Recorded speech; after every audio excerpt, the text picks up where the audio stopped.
Oi, turma, boa noite. Meu nome é André Saraiva, eu sou médico, cirurgião cardiovascular. Ano passado, quando eu estava estudando para a prova, eu resolvi criar o Pod Trials, divulgando um pouco aí da facilidade que a IA trouxe na vida da gente, principalmente em relação aos estudos. Dessa vez, a gente vai tentar resolver junto algumas questões da prova do ano passado e tentar espremer e esmiuçar para tirar o máximo de conhecimento de cada questão. Primeira questão. Qual é a complicação mais frequente no implante transcatéter da válvula aórtica, TAV? As alternativas são insuficiência mitral, dissecção da aorta, distúrbio de condução, ruptura do ânulo aórtico e leak paravalvar moderado ou importante. Então, turma, vamos lá, vai ser um processo de eliminação, a gente vai passar por todas as alternativas e vamos ver o que a gente consegue ganhar de conhecimento com cada uma delas.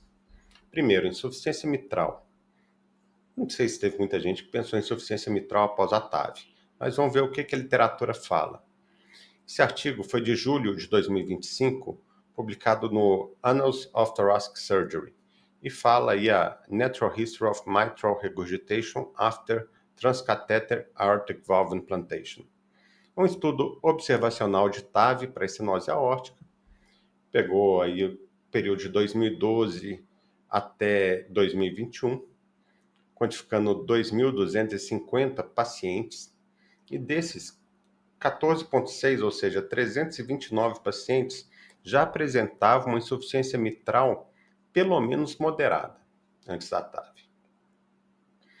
E 11% desses 329 pacientes, eles mantiveram uma insuficiência mitral depois da TAV ou até progrediram.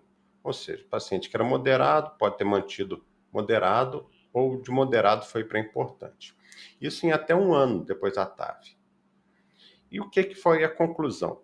Que teve algumas variáveis clínicas relacionadas à persistência dessa insuficiência mitral ou até a piora. Entretanto, o procedimento em si não foi relacionado à piora da insuficiência mitral.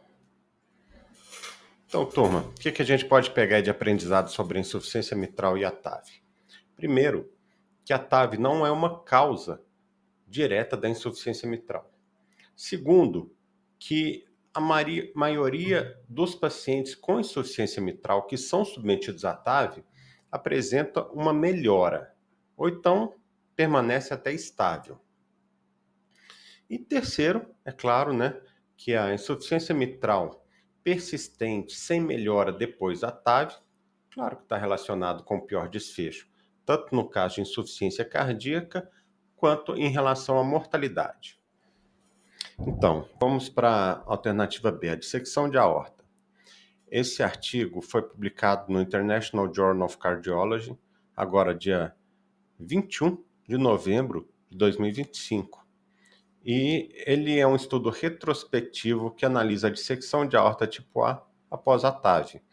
Foi realizado em dois grandes centros alemães, um relacionado à Universidade de Berlim e o outro no German Heart Center em Berlim também.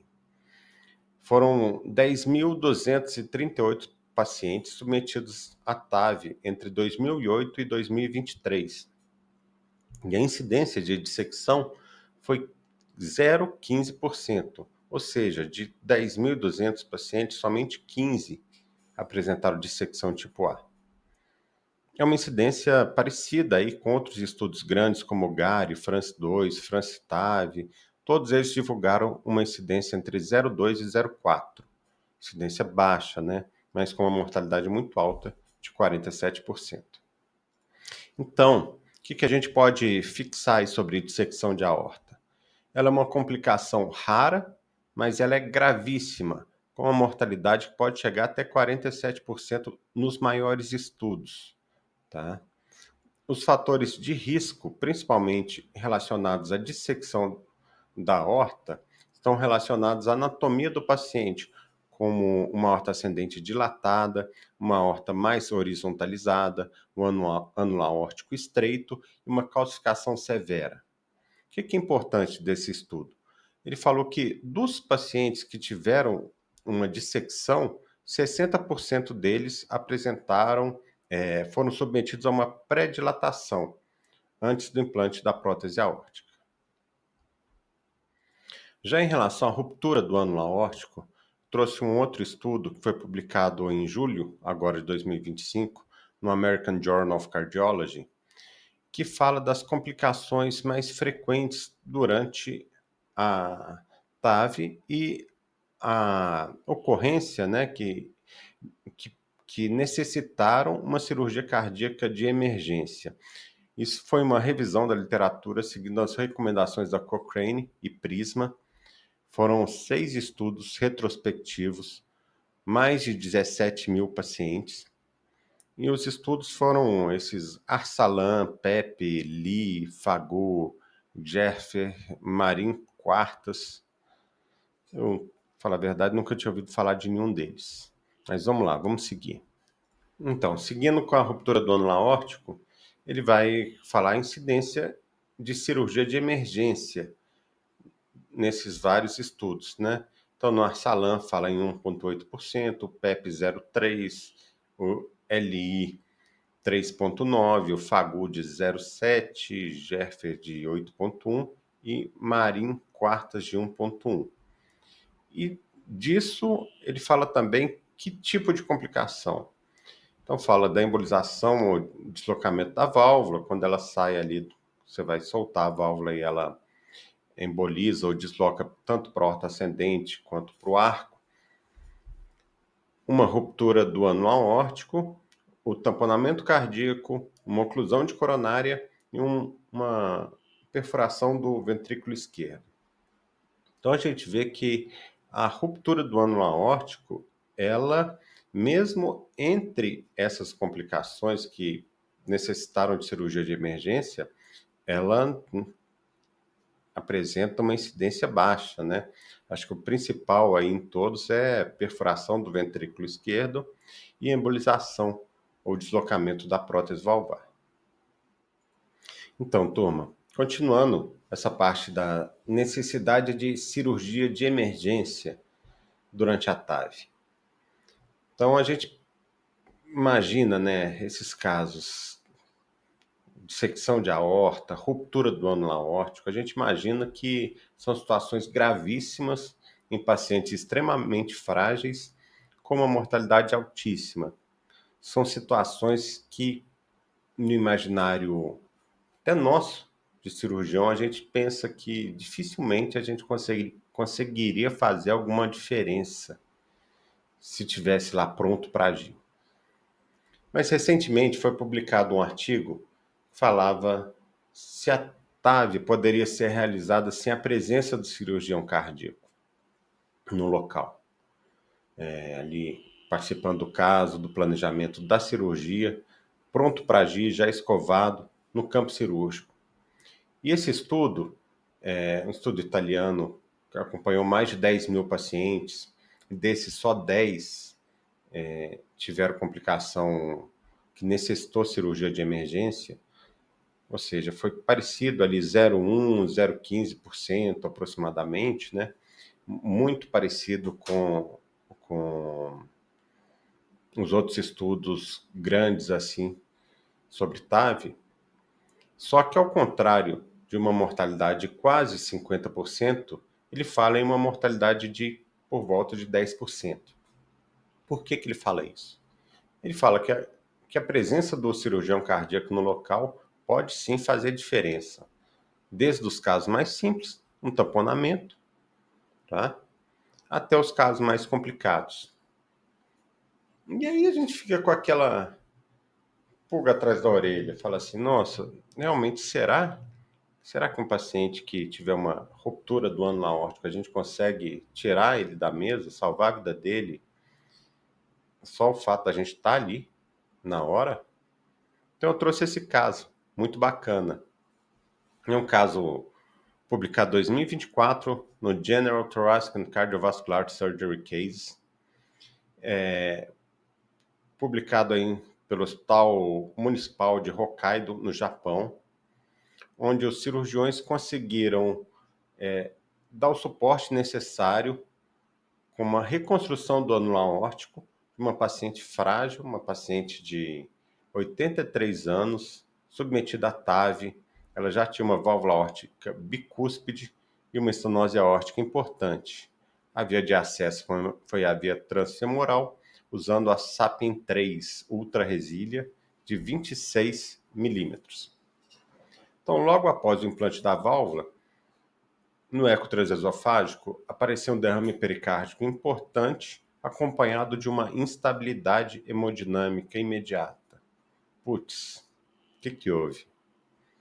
O cirurgião prontamente conseguiu fazer uma drenagem pericárdica substifoide. O paciente continuou grave e foi colocado em ECMO. E, naquela situação, a cirurgia, que antes era TAV, foi transformada em uma cirurgia de emergência aberta. E olha que bacana,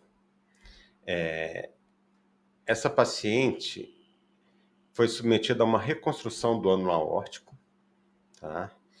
E ela saiu bem. A gente tem ali a primeira figura mostrando uma reconstrução em 3D, com uma válvula aórtica, um ângulo aórtico pequeno, né? Uma válvula muito calcificada, bicúspide. E depois na figura 3 ali a gente tem um esquema de como foi realizada a cirurgia. Então, com a visualização direta, né, permitiu a detecção, o diagnóstico dessa ruptura da raiz da aorta e a realização de um reparo utilizando pericárdio bovino.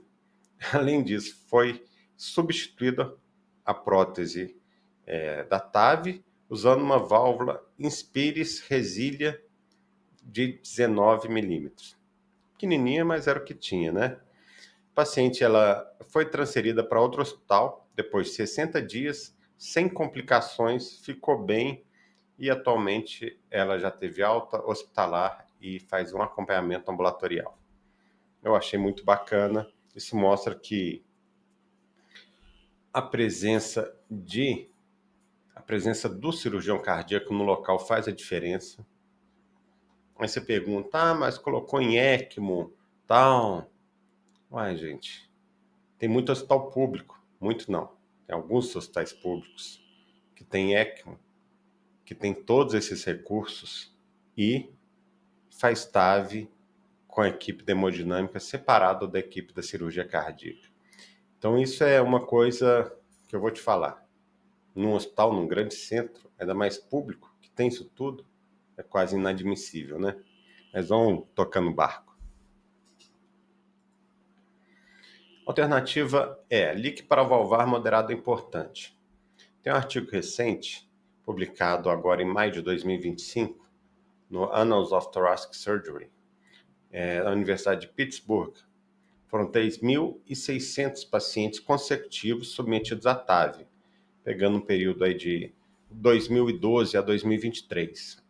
E desses, 75% saíram sem leak, 22% saíram com leak moderado e somente 2% apresentavam um leak paravalvar importante após 30 dias. Claro, né?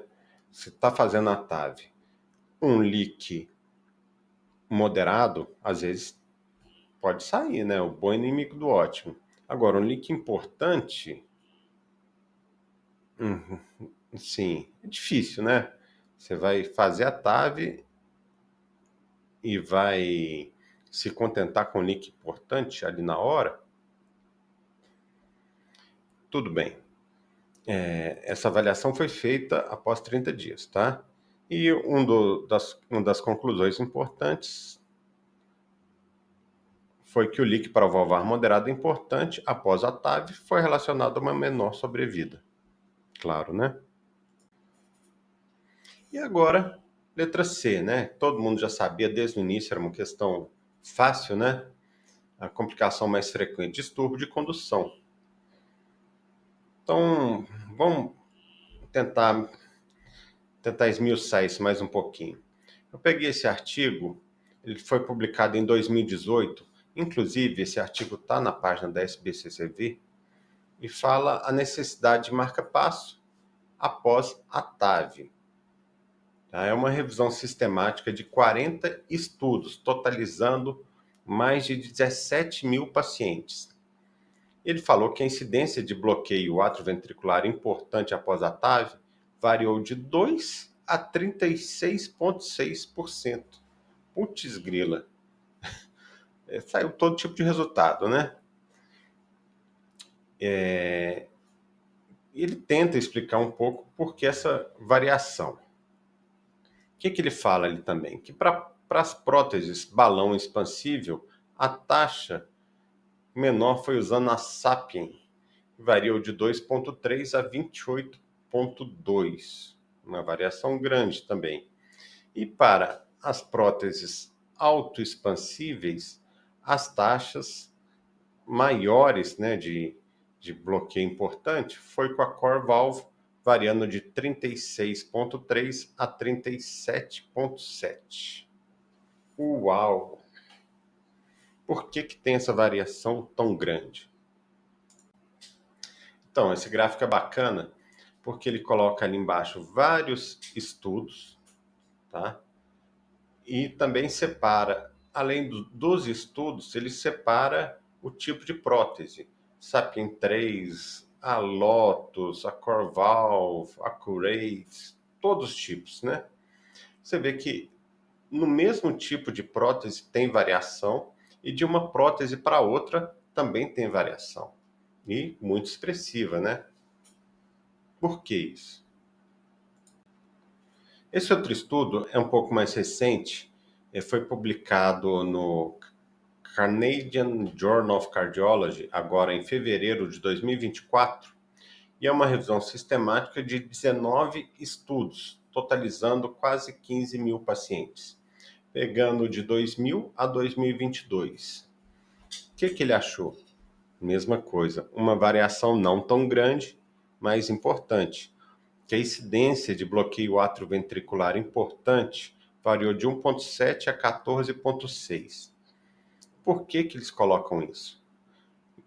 Eles colocam assim, inicialmente devido à definição de bloqueio importante, tá? Então isso aí já tinha uma variação nessa definição de um artigo para o outro. Tentou fazer uma subanálise que conseguiu pegar 5 estudos que tinham uma definição mais exata, né? E estimou uma média de 5,7 a incidência de BAV importante depois da TAV. Olá, turma. Então, o que é importante da gente saber sobre a incidência de BAV importante após a TAV? A gente viu que a incidência pode variar muito e ela está relacionada a fatores tanto do paciente quanto da prótese. Então, os fatores relacionados ao paciente. Aqueles pacientes que já tinham um distúrbio de condução prévio, principalmente um bloqueio de ramo direito. Aqueles pacientes que têm um complexo QRS mais largo, tá? Que tenham uma aorta em porcelana. Fala-se também de que a incidência é maior no sexo masculino. E naqueles pacientes que nunca realizaram uma cirurgia valvar prévia. Já em relação ao procedimento, a gente tem um tipo de prótese, é um modelo, né? E se ele é autoexpansível. Autoexpansível tem uma incidência maior do que a balão expansível. Tá? Isso aí tem que ficar gravado na cabeça. A profundidade do implante. Então, essas duas causas, o tipo de prótese e a profundidade do implante, são as causas que a gente consegue mexer, que a gente consegue alterar para diminuir um pouco a probabilidade de ocorrer um BAV importante no pós-operatório de TAV. E aqui fala que a TAV em válvula nativa. O que é isso? Isso aí comparando com a TAV válvula em válvula. A TAV, valve em valve, ela tem uma menor incidência de bloqueio atrioventricular importante do que a TAV numa válvula nativa. Então, gente, foi isso. Espero que tenham gostado. Vamos ver se eu vou ter pique para fazer mais. Um abraço e até mais.